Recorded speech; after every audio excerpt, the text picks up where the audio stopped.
नमस्कार। आज की बात के एक और अंक में आप सभी का स्वागत है। मैं हूं आपके साथ धर्म प्रकाश। आज की बात के आज के इस एपिसोड में हम बात करने वाले हैं नेक्स्ट जेन जीएसटी रिफॉर्म्स के बारे में। वही रिफॉर्म्स जिसकी बात हाल ही में प्रधानमंत्री नरेंद्र मोदी ने लाल किले की प्राचीर से 15 अगस्त के दिन की थी। जीएसटी एक ऐसी कर प्रणाली है जो एक बड़ा बदलाव लेकर आई थी भारत में कर की जो पूरी व्यवस्था है, टैक्स जो पूरा टैक्स का सिस्टम है उसमें।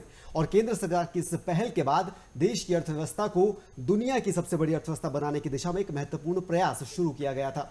अब भारत सरकार ने इस जीएसटी कर प्रणाली में बदलाव लाने की कवायद शुरू की है। 4 जो टैक्स स्लैब इसके तहत आते हैं उसमें थोड़ा सा बदलाव किया गया है। वो बदलाव क्या है और उस बदलाव से प्रदेश की जो कर प्रणाली है, जीएसटी का जो पूरा सिस्टम है, उसमें क्या कुछ चेंजेस आएंगे, कैसे उस पर उसका प्रभाव देश की अर्थव्यवस्था पर पड़ेगा, कैसे उसका प्रभाव आम आदमी पर पड़ेगा, आम जनता पर पड़ेगा, उसके बारे में आज इस खास प्रोग्राम में, इस खास कार्यक्रम में हम बात करने वाले हैं। इस विषय पर बात करने के लिए 2 खास मेहमान हमारे साथ आज स्टूडियो में मौजूद हैं। हमारे साथ डॉक्टर राकेश शर्मा जी हैं, आप अर्थशास्त्री हैं, साथ ही साथ आप राजीव गांधी जो कोटशिला कॉलेज शिमला का वहां पर इकोनॉमिक डिपार्टमेंट में प्रोफेसर भी हैं। इसके अलावा हमारे साथ डॉक्टर टेक सिंह जी हैं, आप हिमाचल विश्वविद्यालय में डिपार्टमेंट ऑफ इकोनॉमिक्स में असिस्टेंट प्रोफेसर हैं और साथ ही साथ अर्थशास्त्र की एक गंभीर जानकारी रखते हैं। और इस तरह के मुद्दों पर बात करने के लिए आप दोनों से बेहतर हस्तियां शायद हमें मिलना मुश्किल था। दोनों मेहमानों का हम स्वागत करते हैं और दोनों मेहमानों से हम खास बात करेंगे जीएसटी नेक्स्ट जेन रिफॉर्म्स जो प्रधानमंत्री नरेंद्र मोदी की पहल पर केंद्र सरकार लेकर आई है। लेकिन चर्चा की शुरुआत करने से पहले ये रिफॉर्म्स क्या हैं और क्या इसका असर जो है वो आम जनमानस पर पड़ने जा रहा है जब ये इंप्लीमेंट होंगे 22 सितंबर से, नवरात्रि के दिन से, उसको लेकर एक छोटी सी रिपोर्ट हमने तैयार की है जिसके जरिए आपको इसके बारे में एक छोटा सा हम खाका, थोड़ा सा आउटलाइन देने की कोशिश करेंगे। रिपोर्ट आप देखिए, रिपोर्ट के बाद इस पर विस्तार से चर्चा करेंगे। फिलहाल ये रिपोर्ट। केंद्र सरकार ने जीएसटी दरों में जो बदलाव किया है उसका सीधा असर आम दिनचर्या की चीजों पर और आम उपभोक्ताओं पर पड़ेगा। केंद्र सरकार ने जीएसटी की दरों में 12% और 28% की स्लैब को खत्म कर दिया है और अब 5% और 18% की स्लैब ही जीएसटी स्लैब रहेगी। जीएसटी परिषद की हालिया बैठक में यह फैसला लिया गया, जिसके बाद पीएम नरेंद्र मोदी ने सोशल मीडिया पर लिखा कि स्वतंत्रता दिवस के भाषण के दौरान उन्होंने जीएसटी में नेक्स्ट जेन रिफॉर्म्स लाने की बात कही थी। पीएम मोदी ने यह भी कहा कि सरकार का लक्ष्य जीएसटी की अगली पीढ़ी में सुधार लाने का है, जिसमें लोगों का जीवन आसान हो और देश में अर्थव्यवस्था मजबूत बन सके। सरकार द्वारा जीएसटी ढांचे का पुनर्गठन और सरलीकरण भारत की सुधार यात्रा में एक महत्वपूर्ण उपलब्धि है। जीएसटी स्लैब कम करने से कई वस्तुओं और सेवाओं को 5% की योग्यता दर पर लाने से अर्थव्यवस्था को बड़ा बढ़ावा मिलेगा। जीएसटी दरों में नए बदलावों के बाद दूध, पनीर, छेना पर जीएसटी को 0% कर दिया गया है। बटर, खोआ, घी, चीज और अन्य डेयरी प्रोडक्ट पर जीएसटी 12% से घटाकर 5% कर दिया गया है। रबड़, map, globe, pencil, sharpener, exercise book और नोटबुक पर भी जीएसटी को खत्म कर दिया गया है। नई दरों के तहत छोटी कारें, तिपहिया वाहन और 350 सीसी से कम की बाइक्स पर भी जीएसटी को 28% से घटाकर 18% कर दिया गया है। ट्रैक्टर और इसके टायरों पर भी अब जीएसटी मात्र 5% रह गया है। विलासिता उपभोग की वस्तुओं यानी लंबी लग्जरी कारें, तंबाकू और सिगरेट पर जीएसटी के लिए नया 40% का स्लैब बनाया गया है। 33 तरह की जीवन रक्षक औषधियों पर जीएसटी को पूरी तरह खत्म कर दिया गया है। किसानों को राहत देने के लिए स्प्रिंकलर, ड्रिप सिंचाई प्रणाली और कटाई मशीनरी जैसी कृषि मशीनरी पर जीएसटी दर 12% से घटाकर 5% कर दी गई है। Bureau report, DD Himachal. तो वन टैक्स वन नेशन जो कर प्रणाली है भारत की, उसकी दिशा में एक बेहतरीन कदम केंद्र सरकार की तरफ से ये शुरू किया गया था और अब इसमें कुछ बदलाव भी देखने को मिल रहे हैं। एक इंट्रोडक्टरी स्टेटमेंट डॉक्टर साहब आपसे चाहेंगे कि अर्थव्यवस्था की मजबूती के लिए जो स्टेप केंद्र सरकार की तरफ से उठाया गया है, कल एक लंबी चौड़ी बैठक हमने देखी केंद्रीय मंत्री निर्मला सीतारमण की मौजूदगी में, जीएसटी काउंसिल की, जो ये डिसीजन लिया गया है, जो ये रिफॉर्म्स आए हैं, कितना इंपॉर्टेंट इकोनॉमी के ग्रोथ के लिए आप मानते हैं और कितना इंपॉर्टेंट ये फैसला था at this present moment of time? ये जो बदलाव आया है ये बड़े सही समय में आया है और क्योंकि पिछले 10-11 सालों में जो सरकार का ज़्यादा फोकस रहा वो कर संग्रहण के लिए हुआ कि ज़्यादा से ज़्यादा कर सरकार राजस्व में आए, इंफ्रास्ट्रक्चर डेवलप हो, क्योंकि अगर प्रोडक्शन की कॉस्ट बढ़ानी है कंट्री में तो उसके लिए ये पूरा एक सुनियोजित कार्यक्रम था, क्योंकि हम विकसित राष्ट्र का सपना देख के चल रहे हैं।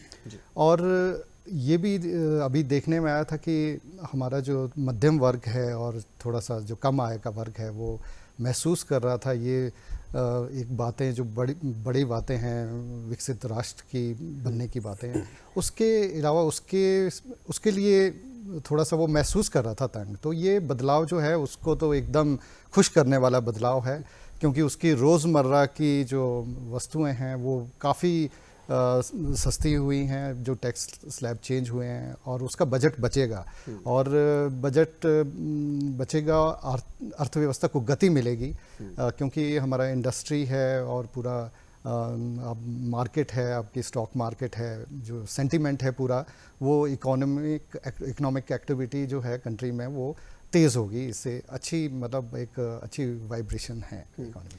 ठीक है। अब डॉक्टर साहब, प्रधानमंत्री नरेंद्र मोदी ने अभी हाल ही में जो 15 अगस्त का उनका जो वक्तव्य था, जो भाषण था, उसमें उन्होंने जिक्र किया था कि दिवाली से पहले एक बड़ी सौगात मिलने वाली है देशवासियों को। ये जो रिफॉर्म्स है जीएसटी के, एक थोड़ा सा मैकेनिज्म समझाइए कि इस बदलाव से जो डिमांड बढ़ेगी, जो रोज़मर्रा की चीज़ें हैं जिन पर टैक्स कटौती की गई है, उससे बाजार में क्या चेंजेस आएंगे और बाजार में आने वाले चेंजेस इकोनॉमी को कैसे अफेक्ट करेंगे, और साथ ही साथ आम लोगों के लिए ये कितने फायदेमंद साबित होंगे आने वाले वक्त में? जी डेफिनेटली, जो ये न्यू टैक्स जीएसटी है, ये कहीं ना कहीं आगे चल करके इकोनॉमी को पुश करेगा, इकोनॉमी को ग्रो करेगा। क्योंकि इसमें जहाँ तक हम अगर टैक्स स्लैब की बात करें, इससे पहले जैसे कि 5% था, 12% था, 18% था, 28% था लास्टली, तो अब उसको बड़ा सिंपल वे में इन्होंने जो है वो वेरीफाई किया हुआ है, सिंपल वे में उसको रखने की कोशिश की है। एक 5% वाला जिसमें 12% वाले 5% में आएंगे, और दूसरा 28% वाला जो अब 18 में लगभग वो majority of the goods and services उसमें इंक्लूड की जाएगी। तो कहीं ना कहीं जैसे मिडिल क्लास के लिए इसमें बड़ा सपोर्ट किया जा रहा है। और अगर मैं कहूँ तो जो भी इसमें जैसे 12% से 5% की तरफ मूव किया है, तो उसमें ज़्यादातर नेसेसरी आइटम्स है, और उसके बाद जैसे कुछ एक फूड आइटम्स है, और उसके बाद कुछ इस तरह के प्रोडक्ट्स है, चाहे वो हेल्थ से रिलेटेड है या फिर एग्रीकल्चर सेक्टर से रिलेटेड है, तो उनको जो है उनको इकोनॉमिकल करने की कोशिश की है, उनके टैक्स को जो है कम करने की कोशिश की गई है, जिससे आगे आने वाले समय में मिडिल क्लास को ये फैसिलिटी जो है वो बड़ा आरामदायक तरीके से मिल सके और आगे चल करके वो प्रोडक्शन को बढ़ावा दे सके। मैं यही कहूँगा कि कंजम्पशन को प्रमोट किया गया है इसमें। सबसे बड़ी बात जो है कंजम्पशन को प्रमोट करने की बात की गई है, जो पहले कभी बड़े टैक्स स्लैब में आपको मिलती थी, तो अब उन्हीं प्रोडक्ट्स को आप जो है एक लोअर वाले स्लैब पे जो है वो प्राप्त कर सकते हैं। ठीक है। और इसमें जो ज़्यादा फोकस है वो रोज़मर्रा की उन चीज़ों पर रखा गया है जो आम आदमी के यूज़ के। हम दर्शकों को भी दिखाने की कोशिश करेंगे ग्राफिक्स के जरिए कि वो क्या चीज़ें हैं जिनमें टैक्स स्लैब में चेंजेस आए हैं। सस्ता और महंगा का हम बहुत बार सुनते हैं, बजट में भी अक्सर ये जिक्र होता है इस बात का, और जब भी बजट आता है तो अक्सर नज़र इसी बात पर रहती है कि क्या चीज़ें सस्ती हो रही हैं, क्या चीज़ें महंगी हो रही हैं। और इस टैक्स स्लैब में जो रिफॉर्म्स अब जीएसटी में लाए हैं सरकार ने, उसकी वजह से यहाँ भी हम दर्शकों को दिखाने की कोशिश करेंगे कि क्या वो चेंजेस हैं, किन प्रोडक्ट्स में अब जो है वो आपकी जेब ढीली होने वाली है, और कौन से ऐसे प्रोडक्ट्स हैं जिनमें जो है वो थोड़ा सा रोज़मर्रा की चीज़ें जिनमें कटौती होगी। अब क्या क्या वो मेजर प्रोडक्ट्स हैं जिसकी वजह से आपको लगता है कि थोड़ा सा आम आदमी पर ज़्यादा इसका असर पड़ेगा? वैसे अब दर्शकों को अपनी स्क्रीन पर भी दिखाई रहे हैं जो रोज़मर्रा की चीज़ें, हेयर ऑयल्स हैं, शैम्पू हैं, टॉयलेट सोप बार है, मक्खन, घी, ब्रेड है, चीज़ है। स्वास्थ्य क्षेत्र में भी चेंजेस आए हैं, स्वास्थ्य बीमा जो होता है, जीवन बीमा है, उसके अलावा मेडिकल ग्रेड ऑक्सीजन है, डायग्नोस्टिक किट है, नज़र के चश्मे हैं, और भी अगर आप जोड़ना चाहें। फूड सबसे जो रोटी है, हाँ।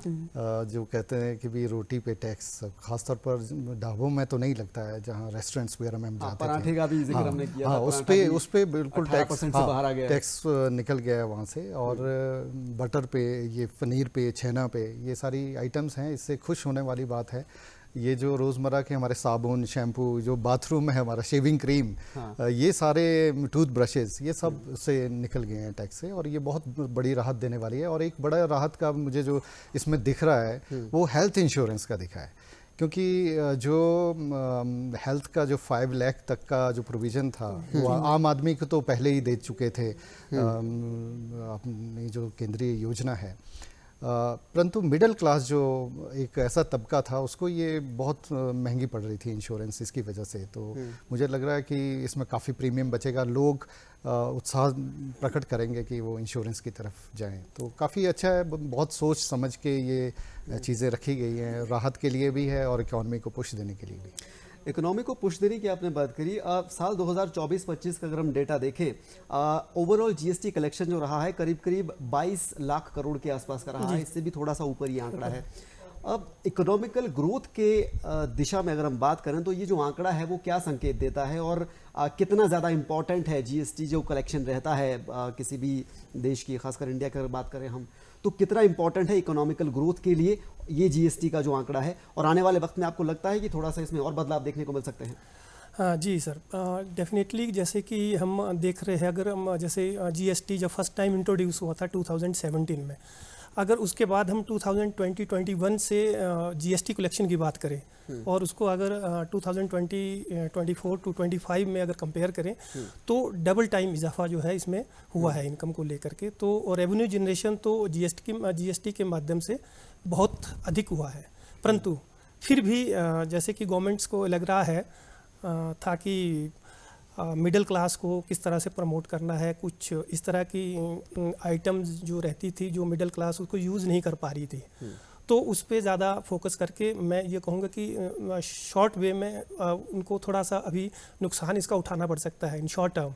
परंतु जैसे जैसे कंजम्पशन एक्सपेंडिचर हमारा बढ़ता चला जाएगा, क्योंकि बहुत अधिक कंजम्पशन जो है उसमें उसकी संभावना जो है देखने को मिलती है, तो लॉन्ग टर्म में जो है ये कंजम्पशन एक्सपेंडिचर जो इंक्रीज होगा तो कहीं ना कहीं जो रेवेन्यू आपका थोड़ा सा लॉस में जा रहा था उसको जो है उसको सपोर्ट करेगा। इसमें एक बात मैं और ऐड करना चाहता हूँ कि एक बेसिक नियम है कि जब कीमतें घटती है तो सेल्स बढ़ती है, डिमांड बढ़ती है। जो लोग पहले कम ले रहे थे वो ज़्यादा खरीदना शुरू कर देते हैं और जो पहले मार्केट से बाहर थे वो मार्केट में आ जाते हैं जब कोई चीज़ सस्ती होती है। तो इस वजह से मुझे लग रहा है कि सेल्स बढ़ेंगी, इकोनॉमिक एक्टिविटी बढ़ेगी, प्रोडक्शन बढ़ेगी, इंडस्ट्रीज़ आपको ज़्यादा प्रोड्यूस करने, एक्सपोर्ट करने के लिए तैयार होंगी। और ऐसे वातावरण में कि काफ़ी पिछले वर्षों में startup India, make in India, MSMEs पे बहुत फोकस रहा है। और ये जो ये अभी चेंज रिफॉर्म आया है जीएसटी में, मुझे लग रहा है इसमें एक बहुत बड़ा उद्देश्य ये भी रहा है कि किस तरह से हम labour intensive small medium enterprises जो हैं उनको बढ़ावा दें। तो अभी हमें कई दफ़ा ये भी लगता है कि रेवेन्यू लॉस होगा भारत सरकार को, मेरे ख्याल से 48,000 करोड़ करोड़ के आसपास इसका शॉर्ट। परंतु जब आप ये दूसरा आयाम देखते हैं कि सेल्स बढ़ेंगी तो रेवेन्यू ऑटोमेटिकली एक समय के बाद बढ़ता है। उद्योग जगत की आपने बात की, मेरा अगला सवाल भी यही था कि इंडस्ट्रियल जो सेक्टर है इंडिया का वो इन रिफॉर्म्स को कैसे देख रहा है? ये जो बदलाव हुए हैं जीएसटी स्लैब्स में, इंडस्ट्रीज पर उस पर क्या असर पड़ेगा और क्या इंडस्ट्रीज इसको वेलकम कर रही है? इंडस्ट्री में अगर देखें, मार्केट का सेंटिमेंट देखें, मार्केट्स हमारी बड़ी नीचे को जा रही हैं काफ़ी, और वो इकोनॉमिक एक जो होता है फ्यूचर को प्रिडिक्ट करती हैं कि आने वाला पोटेंशियल कैसा है बाज़ार में। ये इंक्लूडिंग मैं देख रहा था बड़े बड़े जो ये आपकी सोप वगैरह बनाने वाले जो कॉस्मेटिक्स वाले वो कंपनियां, बड़ी कंपनियां, ब्रांड्स नाम नहीं ले सकता मैं यहाँ, परंतु वो कंपनियां उनके भी मतलब रोज़मर्रा की ज़रूरतों के बाद भी वो मार्केट में नीचे ही जा रहे थे। तो ऐसी कंपनियों के लिए एक पुश मिलेगा, बल मिलेगा, और डेफिनेटली एक अच्छा संकेत बाज़ार में जाएगा और ये शेयर मार्केट भी ऊपर उठेगी और हमारा सारा प्रोडक्शन एक्सपोर्ट्स वगैरह पे इसका फ़ायदा हो। हाँ, थोड़ा सा इसमें ऐड ऑन करना चाहूँगा मैं, क्योंकि जैसे आपने इंडस्ट्रियल सेक्टर की बात की है तो बहुत सारी इस तरह की सपोर्टिंग चीज़ें रही है। जैसे हम एग्रीकल्चर सेक्टर को लेकर के बात कर रहे हैं तो एग्रीकल्चर सेक्टर के जो जितने भी इम्प्लीमेंट्स हैं, चाहे कोई ट्रैक्टर है, चाहे कोई और मशीन है, हार्वेस्टिंग मशीन है या आपके फर्टिलाइज़र है, तो उसमें जो ये टैक्स जो है वो पहले उसमें 12% में था, वो 5% पे उसको लाने की जो है बात की गई है। तो इनडायरेक्टली एग्रीकल्चर इम्प्लीमेंट्स है या फिर आपके ऑटोमोबाइल सेक्टर की बात करें, कार्स की बात करें, टू व्हीलर्स की बात करें, तो उनमें भी पहले की अपेक्षा जो है उसको रिड्यूस करने की बात की गई है। और उसके बाद हेल्थ सेक्टर में भी कुछ इस तरह की मेडिसिन्स है या कुछ मशीन्स है जिस पे टैक्स को रिड्यूस करने की बात की गई, अर्थात मतलब जो पहले अपर स्लैब में होता था उसको रिड्यूस करके निचले वाले स्लैब में लाया गया है। जैसे 28% वाले लेवल पे था तो वो 18% पे जो है अब उसको रखा गया है। तो इनडायरेक्टली इंडस्ट्रियल प्रोडक्शन को इसमें बढ़ावा मिलेगा, चाहे वो एग्रीकल्चर इम्प्लीमेंट्स की बात है, चाहे कोई आपके मेडिकल सेक्टर की बात है, तो कहीं ना कहीं इंडस्ट्रियल सेक्टर को इनडायरेक्टली इसमें फ़ायदा मिलेगा, उसकी डिमांड बढ़ेगी। ठीक है। कल निर्मला जी ने एक सिन गुड्स की बात करी थी जब वो प्रेस कॉन्फ्रेंस कर रही थी, ऐसी चीज़ें जो भोग विलासिता जिसे हम कह सकते हैं, लग्जरी आइटम्स, जिसपे थोड़ा सा उन्होंने हाथ खोला है, तो वो कितना इम्पैक्ट करेगा इकोनॉमी को, क्योंकि लग्जरी आइटम्स आम आदमी के तो बजट के भी बाहर की है और चॉइस के भी बाहर की है काफ़ी हद तक। तो वो जो सेक्टर है, जो अपर कास्ट, जो अपर मिडिल क्लास से जो अपर कास्ट सेक्टर है, उसमें इन चीज़ों का जो टैक्स स्लैब में बदलाव हुआ है वो कितना इफेक्ट करेगा इंडियन इकोनॉमी को आने वाले वक्त में? देखिए, कुछ एक कंट्री में बातें चीज़ हैं, हम इकोनॉमिक्स में कहते हैं कि ऐसी कमोडिटीज़ जिनका डिमांड इन इलास्टिक होती है, जैसे टोबैको प्रोडक्ट्स हैं, ये पान, जर्दा, ये चाहे आप रेट कितना भी टैक्स लगा दीजिए, आदमी मजबूर है लेना है। और इसी तरह से जो रिच लोग हैं जिन्होंने चार्टेड प्लेन लेने हैं अपने, वो 40% के स्लैब पे, वो अलग ही है, दुनिया ही दूसरी है। और वो हम डीमेरिट गुड्स भी कहते हैं, जैसे टोबैको वगैरह, उनको सरकार उनको एक किस्म से रोकना भी चाहती है इस तरह से हाई टैक्स से, परंतु वो रुकते नहीं क्योंकि उनकी डिमांड इनइलास्टिक है। तो वो एक अलग ही विषय है और वहाँ पे वो जस्टिफाइड है जो अफोर्ड कर सकते हैं इतने हाई। परंतु मैं ये कहता हूँ कि लग्जरीज मिडिल क्लास के लिए जो लग्जरीज हैं, खासतौर पर टीवी है, एयर कंडीशनर है, डिश वॉशर है, ये भी सारे 28 की स्लैब से 18 के स्लैब में आए, तो सीधा 10% आपका सेव होगा। मतलब बहुत बड़ा सेविंग है। 1 लाख का टीवी अगर कोई खरीदना चाहता है तो उसके सीधे 10,000 रुपये बच जाएंगे। तो ये टैक्स से राहत है सबको। और मैं 1-2 चीज़ें और बताना चाहूँगा। जैसे हर व्यक्ति हिमाचल में भी ये सोच रहा होगा कि हमें क्या मिलेगा। एक तो सारा डेली यूज़ की उसकी आइटम्स हैं, दूसरा बायो पेस्टिसाइड्स, उस पे टैक्स की कटौती हुई है, ड्रिप इरिगेशन, तो ये हमारे जो एग्रीकल्चर हॉर्टिकल्चर को एकदम अफेक्ट करते हैं। तो मतलब इसमें पूरे उसमें कम ही हुई हैं चीज़ें। ये जो रिफॉर्म है इसमें राहत देने वाली ही है, ये इसमें सारी जो प्रयोजन है। ऐसा कोई चीज़ें बहुत ही रेयर हमें दिखा, वो कोल की बात हम कर रहे थे, वो शायद इन्वायरमेंटल पॉइंट ऑफ व्यू से कहीं पे है, हमने देखा थोड़ा सा कि बढ़ रहा है। परंतु बाकी चीज़ें तो सभी के लिए कुछ ना कुछ राहत है, सबका पॉकेट में बचेगा, पैसा बचेगा। तो हर सीज़न में इससे अच्छी खबर और क्या हो सकती है? जी जी, और थोड़ा सा इसमें थोड़ा और कुछ हम ऐड ऑन करना चाह रहे हैं कि जैसे आपने बात की 40% की, जिसमें लग्जरी आइटम है या फिर सिन प्रोडक्ट है, तो सबसे बड़ी बात जैसे डॉक्टर साहब भी कह रहे थे कि इन इलास्टिक डिमांड रहती है इसमें, कि उन पे कोई फ़र्क नहीं पड़ता है। वो बहुत बड़े रिच परिवार से होते हैं और उन्होंने वो कंज्यूम करना है तो करना है। और उससे भी बड़ी बात एक आगे चल करके अगर मैं कहूँ डिमांड के पॉइंट ऑफ व्यू से, जो डिमांड का एक बड़ा सेक्टर है वो है मिडिल क्लास। तो मिडिल क्लास को इसमें फ़ायदा दिया गया है। और जो 40% टैक्स वाले रजीम में आते हैं या उस क्राइटेरिया में आते हैं, वो बहुत कम लोग होते हैं। वो कहीं पूरे देश में 10% हो सकते हैं जो उन चीज़ों को यूज़ में लाते हैं। तो कहने का अभिप्राय ये है कि उनकी डिमांड कहीं ना कहीं मार्केट में कंपैरेटिवली मिडिल क्लास के बहुत कम रहती है। तो फ़ायदा एक बड़े सेक्शन को हो रहा है। अगर थोड़ा सा रिस्ट्रिक्ट करने की कोशिश की गई है तो वो एक छोटा सेक्शन है।